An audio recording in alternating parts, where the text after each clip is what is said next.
getting... You can't always. This is the death Remarkably Turn back. Towards God. Rise up.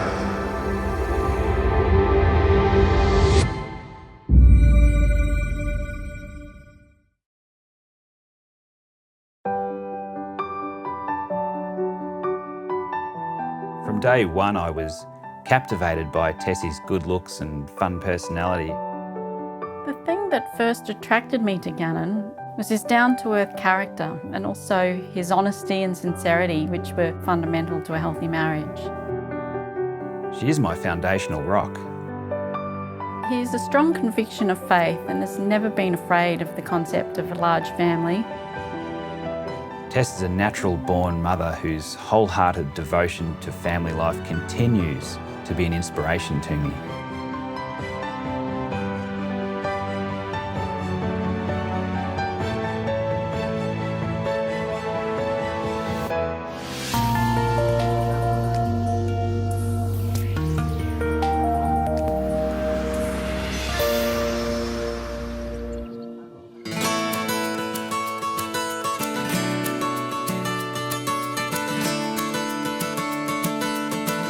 Hello, welcome to the Hempel family home. Let me introduce you.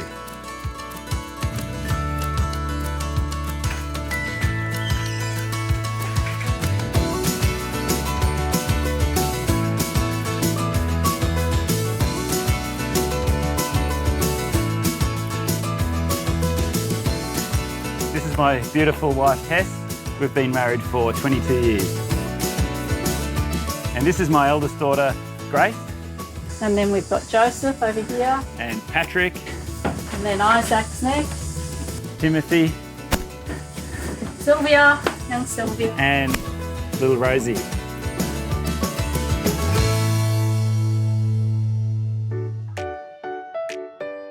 Being in a big family, it's almost like you've got friends around you all the time, so you're never really alone.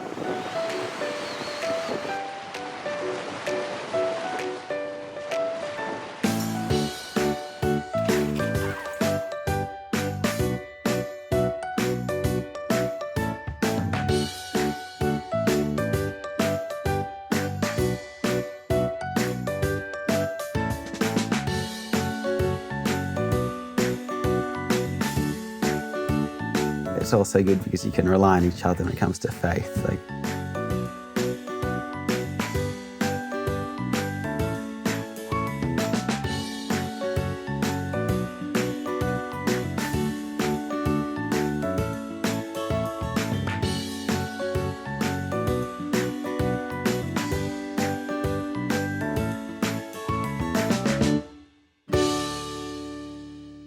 In 1994, I went to work for a flying school in Brisbane, and that's when I met Tess. She was there to do her private pilot's licence. I wasn't really interested in anything more than a friendship because I was young and he was not a Catholic, or so I thought he wasn't. We'd occasionally see each other outside in social occasions, and slowly I started to think that there was definitely something a little bit different about Tess.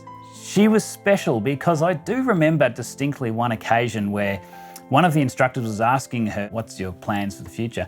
And Tess just said, "Oh, look, I think I just want to become a mother, just get married and have kids." It sounded for the first time in my life something that I thought would be really awesome. 2 years later, I moved to Melbourne to follow my sister down there from Brisbane, and coincidentally Gannon was moving there as well, just to spend a few months back at his home before he went to the army. We started to talk occasionally. Tess would invite me out to her youth group. I remember once Tess visited me at my home and she was looking through some photos. And there was a picture of him with a miraculous medal, and there I realised, oh, you're a Catholic. No one wears a miraculous medal unless you're a Catholic. So we found out that his grandmother had pinned that on him when he was a little boy. And that softened my heart to him because he obviously, Our Lady had a mark on him, and she showed me that he was supposed to be this good Catholic young man that he, at this point, didn't realise he was. That meant a lot to Tess because all of a sudden, I guess I was in the club. Our future meetings perhaps had a little bit more momentum to them because of that fact. And so I'd continue to go along to these groups, although I wasn't really into the churchy thing. I was only going there for Tess, you know. But it became pretty apparent to me pretty quickly that I was not going to get anywhere with Tess at all unless I was not only a baptised, confirmed Catholic, but a practicing Catholic. And so I thought, well, I'll read a bit about it, I'll find out a little bit about it. And I found it quite interesting, actually. Like, I really became quite interested in the theology and the philosophy behind Catholicism, and found that it was something that I was interested in independently, really, given that it was really who I was. It's just that I hadn't lived it. And so our friendship blossomed, and then he went off to the army in Tamworth, and he started going to church there of his own accord. It became something that I got quite involved with, and it really helped Tess and I. I mean, I started go to Mass regularly. Tess found that really good. All of a sudden there was a possibility, I think, that maybe I could be the right sort of guy, if you like. So as time went on, this is sort of 97, I said to her, how about, you know, would you like to go out? At the time I was nervous and worried because I wasn't sure whether he was the man that I should marry. Was this God's will? But through a lot of prayer and trusting in God and some little signs that God gave to me, I realised that yes, this was his will. And then we were married at the start of 1998 and moved to Queensland, where we started our family. 6 weeks after we got married, Tess got pregnant, and that was a big stage in life for us. It was not something we really expected to happen that quickly, but again, being Catholic, we were open to life. We were willing to let what may be happen. We were keen to have kids, just didn't think that it would happen that quickly. It came as a shock when you're so young, first child, but of course it was a very exciting time and a real blessing. And Gannon, of course, his heart was very open to having children.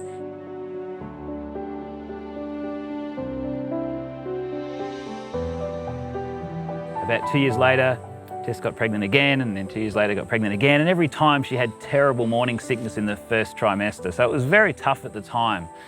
And with every pregnancy, you think, how are we going to get through this one again?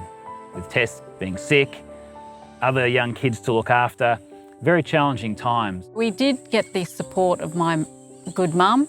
Older children often had to contribute and help out domestically when I had the morning sickness. There's times when you've got a few kids where it does get tough. We've had our fair share of trials, challenges, periods of unemployment, financial struggles. It's not easy, and you find yourself wondering, how on earth are we going to survive this? I think that's when God really was calling me to deeper trust and prayer. So that struggle didn't come to make us poor, it came to make us more faithful. And there was also many little blessings that came in that time of need.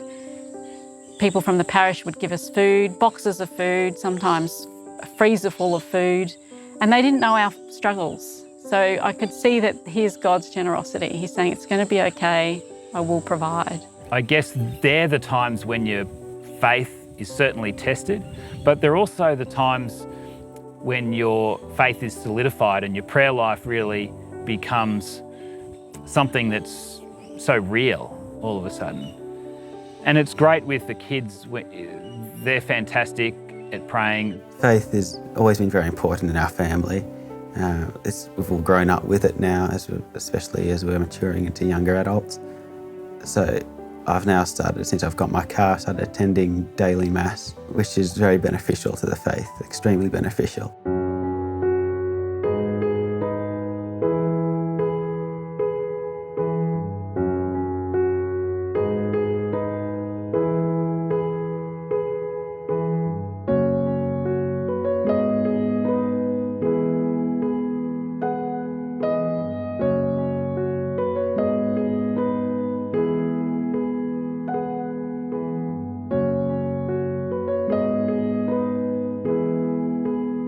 Tess has always been great with the kids in terms of educating them in the faith. Being homeschooled, they've always had an excellent grounding in the tenets of the Catholic faith. Tess spends time with them, and indeed we all say daily prayers. So especially when they're young, it's nice to be able to read to the kids. She will read biblical stories. She'll read a lot of the lives of the saints to the kids. And as a result, they all tend to have their own favourite saint. I have a strong devotion to St. Padre Pio, and I like to talk about him. When I was a toddler, I went into Mum's room and an oil blessed by St. Padre Pio, and I poured it over my head, and I had an anointing of love by St. Padre Pio. Passing on the faith to the children, that's quite a mystery to me, because I've never felt my faith is enough. But looking back, reflecting over the last 22 years, I can see that God has been enough. He's filled that in. I've just done my little yes, my very small yes to His will. He has seen my intention and seen my heart, and the children's faith has just blossomed through trying to be a witness, through teaching them about the sacraments, teaching them about Jesus in the real presence, and praying with them daily. We've always had a routine. It's grown over the years. Time is spent in front of the Blessed Sacrament daily is also extremely beneficial to the formation of my faith and the deepening of my faith. I also try to attend a traditional Latin Mass once a week.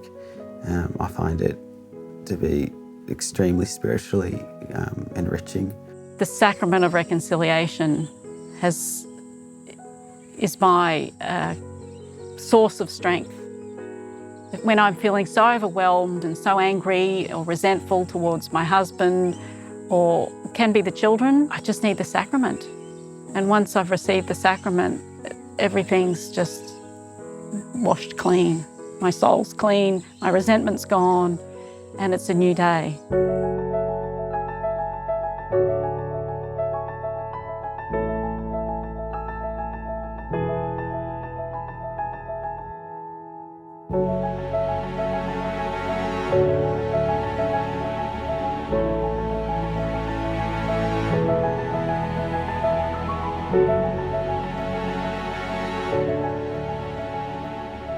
Naturally, as a Catholic, the sacraments are an integral part of your life.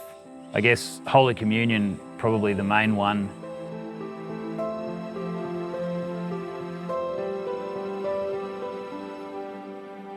In my opinion, you get a lot of grace to manage situations through reception of the sacraments.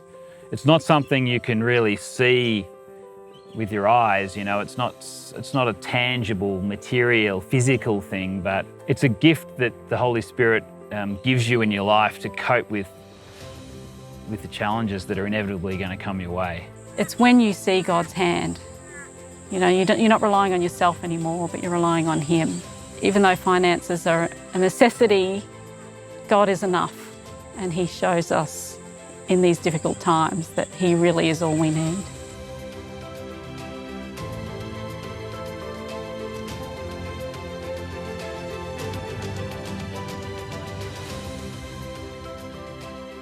So how do we nourish our relationship? I guess we both try to, as far as possible, meet each other's needs. I mean, husband and wives have different needs, obviously, and we should try to be aware of that as much as we can and strive to meet the needs of the other person, and really try to bring something of value to the relationship, not just looking after our own interests, but thinking of the other person.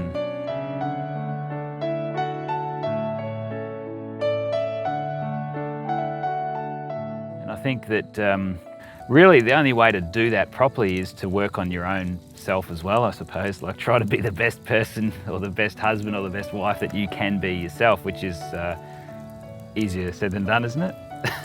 It's a constant effort. It's not something that we've perfected. After 22 years, we still struggle. Just sitting together at night when the kids are in bed. Like and this. Often we'll do spiritual reading. If I've got a little passage from a book that I've read that touches my heart and I think will touch Gannon's heart, or have a message for both of us, we'll read that and he'll sit and listen. That's one of the ways that... There's been some good YouTube clips that we've watched together lately. Some really good ones on marriage and family. They've been very useful and interesting to watch together. So there's things like that that we do deliberately rather than just waiting for the time to come up. So I think what works a lot is, and it probably sounds a little bit clinical, but scheduling an actual time and place and date so that we actually do it. Because otherwise, you know, when you've got kids running all over the place, it normally doesn't happen. So trying to actually schedule that time together, I think, is pretty important.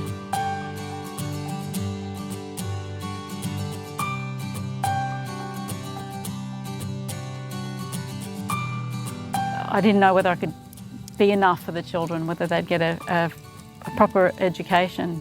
And it wasn't until Grace, our eldest, graduated and she did really well with her studies that I finally realised that my inadequacy was enough because God was enough for us. And it was through Him that we had success, or that our children were able to learn at home. And without faith, though, I don't think you could have done it. I don't think you would have taken it on, because I think throughout all of that phase you felt that you were really relying on divine providence to a large extent to get through the year.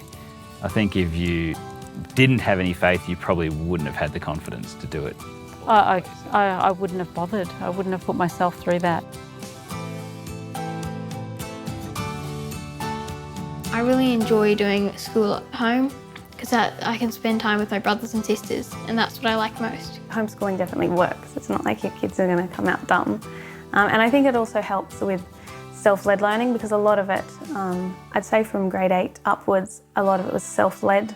Like, you know, Mum was there if you needed her, but it's not like she had to spoon feed me the education. I did a lot of it myself, and if there was questions, you go to Mum. But a lot of, you know, you have to be self-motivated and you have to do a lot of it yourself. One of the activities that our family has been involved in over the years is the pro-life movement with Cherish Life. I think they've had a real sense of commitment to that movement. Being in a big Catholic family, it becomes pretty obvious how life's a real gift from God, and you get to see the very individual characteristics of each of your siblings. So knowing that, we get involved a lot with the Cherish Life, pro-life movements around the Gold Coast. So we've done quite a bit of pamphlet dropping in letterboxes. We go up to the March for Life in Brisbane every year, try to get the message out there, especially in the young people. The boys are involved with altar serving at our parish. That's something that they initiated. Ever since I was 10, I wanted to be an altar boy. We then moved to a new parish. There, the priest was very willing and open for us to altar serve there.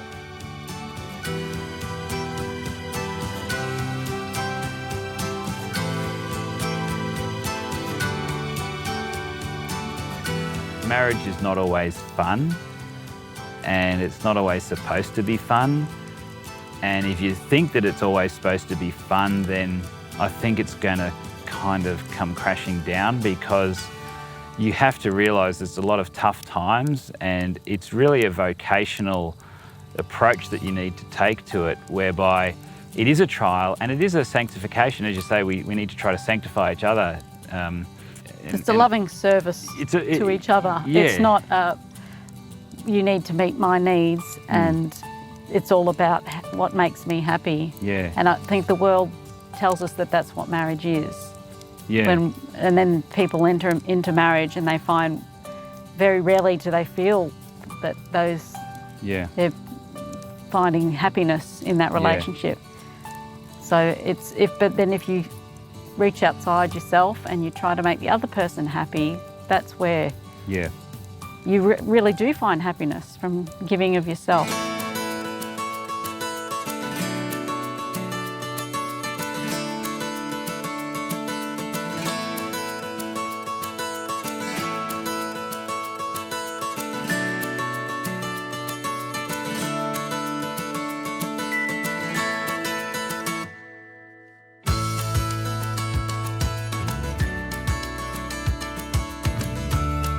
Being in a big family, it's almost like you've got friends around you all the time, so you're never really alone. It's not like you're a single child or even just two. You've got, friends all day, every day. So that was fun all the time. I enjoy being in a large Catholic family because you've always got younger siblings or older siblings, so you're never lonely in that aspect. It's also good because you can rely on each other when it comes to faith. It's always something you can discuss with each other.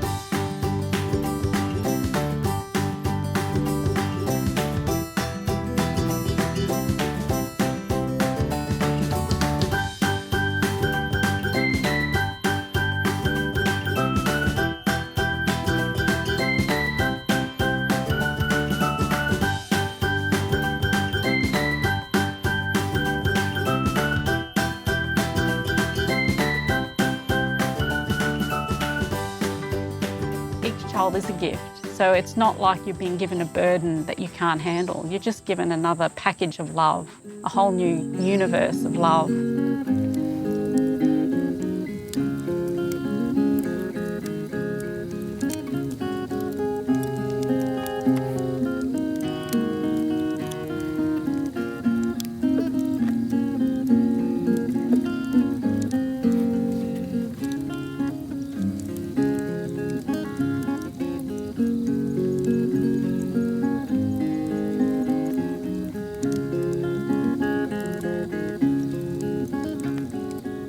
We are the Hempel family and enjoy living here.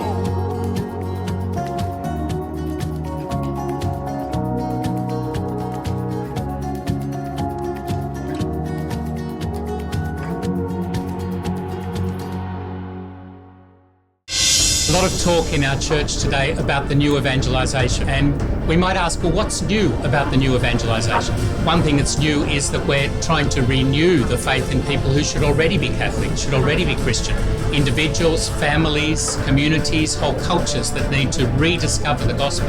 And so what's new is that they're getting a new shot in the arm of faith, of evangelisation. Another thing that's new about it is the way that we do that. And the new media and groups like Shalom World TV are very important for bringing the gospel anew to our cultures, to our families, to each of us individually. And so I encourage all the viewers of Shalom World TV, and I encourage Shalom World TV themselves to keep up the good work, to keep watching this channel and to keep up the good work of presenting the Catholic faith to our world today.